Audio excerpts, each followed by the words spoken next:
Guys, korang pernah tengok tak benda ni apa? Pernah tak korang tengok? Saya nak tahulah korang panggil tempat you all semua, kita panggil apa nama benda ni? Ada yang panggil mantis, ada yang panggil macam-macam nama. Saya dah pernah dengar benda ni tau. Okay, actually ini kalau macam saya lah, saya panggil ini adalah mantis shrimp. Actually yang ini saya buat tester. Okay, kita belum lagi proses nak jual. Kita nak buat tester untuk saya. Okay, tengok, hidup-hidup segar guys. Okay, fresh.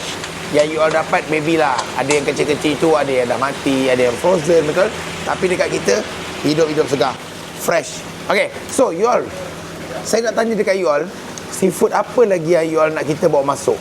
Okay, macam you all nak tengok yang ketam berat 2 kilo, 2.5 kilo, 3 kilo, atau king crab yang besar-besar, atau pemantis shrimp ni yang paling besar, atau seafood apa yang you all tak pernah tengok, you all bagi tahu dekat saya bawa masuk. Tapi cuba komen apa yang you all nak tengok, okey?